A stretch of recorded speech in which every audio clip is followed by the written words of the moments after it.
Hello guys and welcome back to my channel. I am really sorry कि मैं अभी कुछ दिनों से वीडियोस अपलोड नहीं कर पा रही थी। इससे पहले के पार्ट में हम लोगों ने देखा था कि लैनवांग जी लैन सिचन को बोलता है कि आप ही देख लीजिए कि मुझे ये रूल्स बुक इतनी पसंद क्यों है। लैन सिचन आगे पढ़ते हैं और देखते हैं कि लैनवांग जी कौन सी बुक्स पढ़ रहा है। वो अपने सर पे हाथ मारते हैं और कहते हैं कि तुम्हारा ये नॉटी दिमाग कब बंद होगा। अगर ये बात अंकल को मालूम चली तो तुम जानते हो वांग जी तुम्हारा क्या होगा। लैनवांग जी ये सुनकर कहता है कि कोई बात नहीं, अंकल को कभी मालूम नहीं चलेगा कि ये मैं पढ़ता हूँ। लैन सिचन कहते हैं अंकल अगर तुम्हारा रूम चेक करेंगे वो आराम से मिल जाएंगी ये बुक्स और ये सारे तांग होलू। लैनवांग जी कहता है वो नहीं मिलेंगे ब्रदर। लैन सिचन पूछते हैं क्यों। लैनवांग जी कहता है क्योंकि ये सारी चीज़ें तो आपके रूम में रखे हैं ना। लैन सिचन को ये सुन के शौक लगता है कि बॉन्ड बुक्स और तांग होलू उनके रूम में है। लैन सिचन पूछते हैं कि कहाँ रखे हैं और ये तुमने किया कब। लैनवांग जी कहता है कि वो मैं आपको नहीं बताऊंगा, नहीं तो आप उनको हटा दोगे उस जगह से। पर हाँ, मेरे लिए कोई बड़ी बात नहीं है, मैं कहीं पे भी कुछ भी कर सकता हूँ, आपको मालूम है।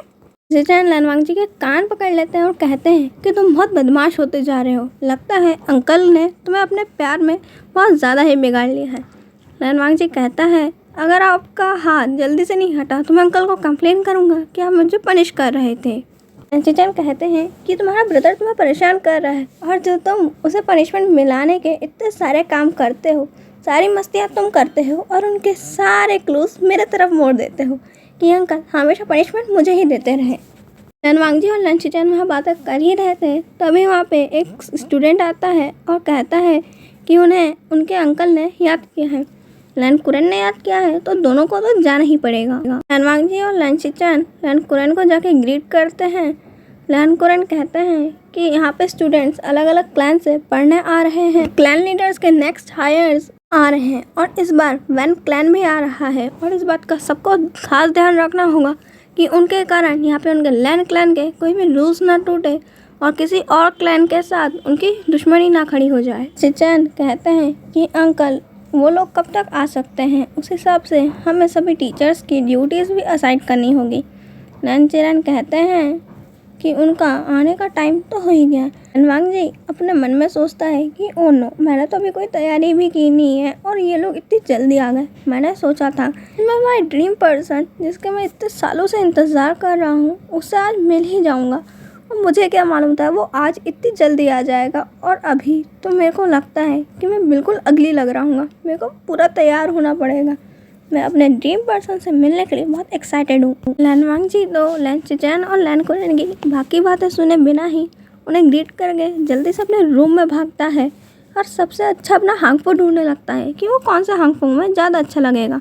वैसे तो सारे ही प्योर वाइट थे पर लैनवांग जी को उसमें भी कमियां ही नज़र आ रही थी। लैनवांग जी जल्दी से जाता है, वापस नहाता है, एक प्योर वाइट हांगफू जो बहुत सुंदर था उसे पहनता है, एक हेयर जेट लगाता है जो उसकी मदर ने दिया था और उसके बाद वो खुद का हेयर बैंड बांधते हुए सोचता है कि मैं परफेक्ट लग रहा हूँ। ये कहता है कि नहीं, अब भी कुछ कमी है, कुछ तो मिसिंग लग रहा है, ऐसा लग रहा है कि कुछ अब भी नहीं मिला। लैनवांग जी को फिर याद आता है कि उसको अपनी स्वॉर्ड नहीं मिल रही है। लैनवांग जी अब ढूंढने लगता है कि उसने उसको कहाँ फेंका था पिछली बार, अब उसको वहीं से उठा कर लाना पड़ेगा, पता नहीं कहाँ रखी है मैंने। लैनवांग जी को उसकी स्वॉर्ड उन कपड़ों के ढेर के नीचे दिखती है जो लैनवांग जी ने जल्दी जल्दी में यूं ही फेंक दिए थे। लैनवांग जी चला जाता है और अब सभी स्टूडेंट्स आने लगते हैं सभी क्लास के और लैनवांग जी उन सबको ग्रीट करके अंदर घूसों में एंट्री मिल रही थी। लैनवांग जी की आंखें तब भी वहाँ उन भीड़ों में किसी पर्सन को ढूंढ रही थी। अब तो शाम हो गई थी। लैनवांग जी सोचता है कि क्या वो आएगा नहीं, क्या उस क्लैन को इन लोगों ने इनवाइट नहीं किया, क्या जियांग क्लैन इनवाइटेड नहीं है। पर वो देखता है कि जियांग क्लैन के कुछ मेंबर्स तो आ रहे हैं। लैनवांग जी की एक्साइटमेंट फुल लेवल पर पहुंच जाती है। अभी उसकी एनर्जी जो लो हो गई थी वो तो 110% की बूस्ट लेकर बढ़ चुकी थी। लैनवांग जी देखता है कि आधे जियांग जूनियर डिसाइपल्स यहाँ पे आ गए हैं और अभी कुछ लोग आना बाकी हैं। वहाँ पे से 3 पर्सन जियांग चैंग, वेवुशियान और यानली चलते हुए आ रहे हैं और यानली के पीछे लैनवांग जी देखता है कि वेवुशियान और जियांग चैंग लड़ रहे हैं, एक दूसरे को मस्ती कर रहे हैं और परेशान करते हुए आ रहे हैं। जब यानली, जियांग चैंग और वेवुशियान गुसू के एंट्रेंस गेट पर पहुंचते हैं वो देखते हैं कि एक पूरा प्योर जेड इंसान वाइट कपड़ों में बहुत हैंडसम लग रहा है, पर उसके फेस पे कोई एक्सप्रेशन नहीं है। पर शायद किसी ने गौर से देखा नहीं कि वेवूशियान के को देखते ही लन वांगजी के फेस पे कितनी प्यारी सी स्माइल आई थी। भले वो छोटी सी थी और बहुत खूबसूरत थी। जियांग चैंग उन्हें अपना एंट्री पास दिखाता है और अंदर आने लगता है, पर वेवूशियान उसे पीछे खींचता है और उसके कान में कुछ कहता है। वेवूशियान और जियांग चैंग वहाँ से निकलने लगते हैं पीछे से दबे पाँव। वहाँ से जियांगली कहती है कि तुम दोनों जा कहाँ रहे हो। वेवूशियान कहता है कि हम लोग हमारा पास भूल आए हैं, उसे लेने जा रहे हैं। ऐसा कहते हुए वो दोनों वहाँ से भाग जाते हैं। पर लन वांगजी को बहुत गुस्सा आता है कि वेवूशियान के पास था, फिर तब भी उसने छूट के बोला। और वो उस जियांग वो कौन है जिससे वो तो करीब है, और वो इसके कान में क्या बोला। कुछ टाइम बाद वेवूशियान और जियांग चैंग भी गुसू में एंटर हो गए। लन वांगजी ने उनके पूरे टाइम पीछा किया था कि वो लोग कर क्या रहे हैं और कहाँ गए थे। वेवूशियान और जियांग चैंग एक शॉप पे गए थे। वहाँ से उन्होंने एक प्यारी सी हेयर बैन ली थी अपनी शिजे के लिए, और वेवूशियान ने चुपचाप से 2 एम्प्रेस स्माइल की बोतल भी ली थी, और 2 जियांग चैंग ने भी अपने लिए एम्प्रेस स्माइल ले ही ली थी वेवूशियान से छुपते हुए।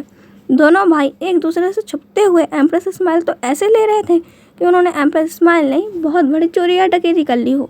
वेवूशियान और जियांग चैंग अब गुसू में एंटर करते ही सबसे पहले अपना रूम ढूंढ रहे थे कि वो इस एम्प्रेस स्माइल को छुपा दें, नहीं तो गुसू वालों ने देख लिया तो उन्हें उल्टे पैर यहीं से भगा देंगे। और अगर उनकी मदर को मालूम चला कि उन लोग पहले ही दिन गुसू में वाइन पीते हुए पकड़े गए इसलिए उन्हें निकाल दिया गया, तो उनकी तो खैर नहीं। वेवूशियान और जियांग चैंग अपनी दोनों एम्प्रेस स्माइल की बॉटल्स एक दूसरे के बेड के नीचे छुपाते हैं कि थोड़ी ना वो इंसान अपने ही बेड के नीचे चेक करेगा।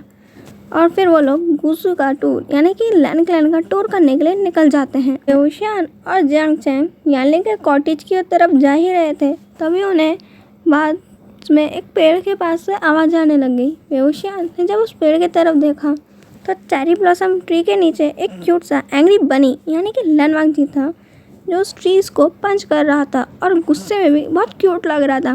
वेवूशियान को लन वांगजी काफ़ी इनोसेंट और क्यूट लग रहा था, और जियांग चैंग को वाइल्ड टीचर की तरह लग रहा था कि अभी उसके स्टूडेंट कोई गलती करे और उसे पनिश करने के लिए वो सामने दिखेगा। जियांग चैंग वेवूशियान का हाथ पकड़ता है और वहाँ से जल्दी जल्दी उसे ले जाने लगता है। वेवूशियान कहता है कि मुझे उससे बात तो करने दे कि वो कौन है, उसका नाम क्या है। कितना प्यारा लग रहा है ना गुस्से में, कितना प्यारा पाउट कर रखा है, ये बिल्कुल एक एंग्री किटन की तरह दिख रहा है। वेवूशियान की ये बातें सुनकर लन वांगजी थोड़ा सा ना गुस्सा शांत हो गया था, क्योंकि लन वांगजी को सब सुना ही आ रहा था। लन वांगजी भी चाहता था कि वेवूशियान उसके पास आए और पूछे कि उसे क्या हुआ है, पर उस जियांग चैंग ने वेवूशियान का हाथ पकड़ा और उसे वहाँ से ले जा लिया। लन वांगजी सोच रहा था कि ये ज़रूर मेरे लव राइवल होगा, जो मेरे वेवूशियान को हमेशा मुझसे दूर करते रहता है, इसको तो मैं छोड़ूंगा नहीं। और लन वांगजी जियांग चैंग को परेशान करने के प्लान्स बना रहा था। वेवूशियान के सर के पीछे जियांग चैंग मरते हुए कहता है कि क्या इंसान है वो, लैन क्लैन का बंदा है। अगर उसको तूने हल्का सा परेशान किया, फ्लर्ट किया और लैन कुरैन को उसने बता दिया तो तुझे कितनी स्ट्रिक्ट पनिशमेंट मिलेगी मालूम भी है। वेवूशियान कहता है कि क्या पनिशमेंट मिलेगी, 300 कोड़े खाने की या फिर और कुछ। वेवूशियान की ये बात सुनकर जियांग चैंग हंसते हुए कहता है कि 3000 रूल्स को 300 लाख बार कॉपी करने की सजा मिलेगी, जिसे तू अपनी लाइफ टाइम में कभी कंप्लीट नहीं कर पाएगा। इसलिए मुंह बंद रख और चल सीजे के पास। मुंह बंद और वो वेवूशियान का नामुमकिन। वेवूशियान थोड़ी देर बाद जियांग चैंग के परेशान करते हुए बोलता है कि चैंग, तुझे यहाँ पे कोई सीनियर या फिर जूनियर डिसेबल पसंद आई? यहाँ पे कितनी सारी प्रिंसेस आई हैं, तुझे क्या कोई पसंद आई? तू वेंचिंग को देख रहा था, क्या वो पसंद आई या फिर म्या म्या? जियांग चैंग कहता है कि चुप, मैंने कहा ना चुप, मेरे को कोई पसंद नहीं आई। और एक ही दिन में कोई इंसान कैसे किसी को पसंद कर सकता है? वेवूशियान कहता है पर तू तो पूरे दिन वेंचिंग की बहुत बातें कर रहा था, तो मेरे को लगा।